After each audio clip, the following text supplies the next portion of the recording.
бүхэндээ энэ өдрийн мэндийг хүргэе.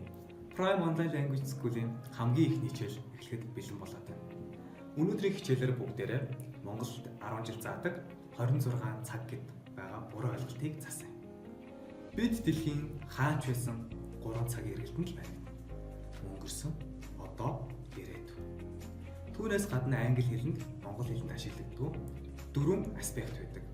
Simple, continuous, perfect continuous гэсэн 4 аспект байдаг. Тэгээд 4 аспектаа 3 тенстэй үржүүлэн 12 active tense. Хэрвээ 12 active tense-ийг ойлгочих юм бол англи сурахад үнэхээр амархан. Тэгэхээр бүгдээрээ энэ simple бүлгийн талаар ярилцъя. Simple tense нь яг адилхан 3 удаа хуваагдана. Өнгөрсөн, одоо, ирээдүйн. Энэ болохоор таны яг одоогийн байгаа сошиал статус, таны хэн болох, таны нас, гэр бүлийн байдал тэрийг чинь яг заасан байна. Тэр болохоор present simple. Яг одоо та хэн байгаа вэ гэдэг чинь энэ дээр харагдаж байгаа. Харин past simple болохоор таны өмнө хэн байсан, ямар ажил эрхэлдэг байсан. Эсвэл тэд яг одоо болцсон гэсэн мөртлөө өмнө хийж исэн байгаа тэр зүйлүүдийг илэрхийлж байгаа. Харин future simple болохоор та ирээдүйд хэн байх, ямар болох тэрийг таамагласан, зөвлөсөн, вангатсан хэлбэрээр гарч байгаа ба. Continuous бүлгийг харцгаая. Эдгээр бүлгүүд нь тухайн акшн дээр дандаа дуусаагүй процессууд. Үйл явц нь одоо болтол үргэлжилж байгаа. Эсвэл үргэлжилсээр байх бол. Тийм 3. За, эхнийх харъя л да. I am eating pizza. Би пицца идэж байна. Дараагийнх нь I was eating pizza. Би пицца идэж байсан. Дараагийнх нь болохоор I will be eating pizza. Би ирээдүйд пицца идэж байх болно. Дээр хөвгөлбөрт бүгд нэгэн адилхан зүйл байгаа. Бүгд л идэж дуусаагүй байгаа. Одоо бүгдээрээ perfect continuous aspect-ыг харж үзье. Энийг ойлгохын тулд бүгдээрээ харьцуулсан байвал айгүй ихтэй. Тэгэхээр continuous бүлэгтэйгээ энгийн continuous бүлэгтэйгээ бүгдээрээ харьцуулж үзье л да. За, жишээ авъя. I am walking. Би алхаж байна.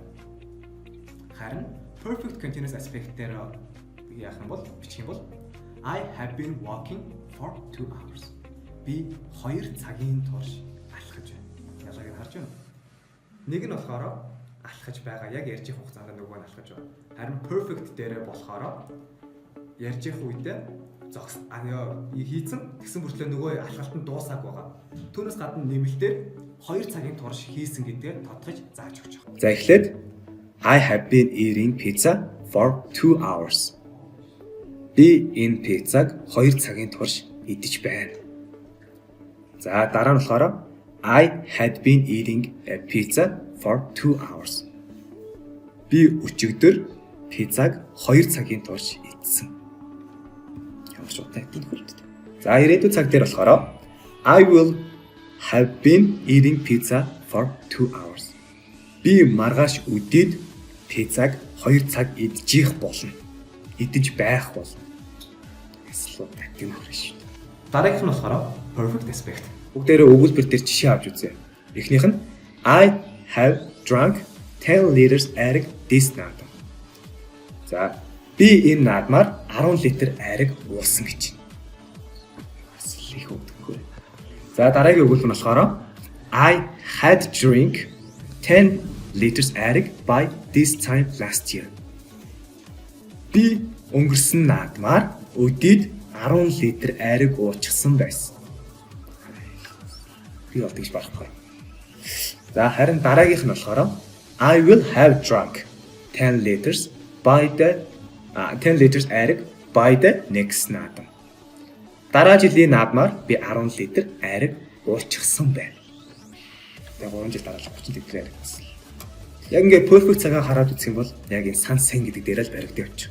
Дараагийн хичээлүүд бүгдээр яг энэ цагийг бүтэн дэлгэрэнгээр тайлбарлаад үзүүлээд явах тохиолдол. За, анхаарал тавьсан бол баярлалаа. Битгий баярлалаа. Дараа уулздаг баярлалаа.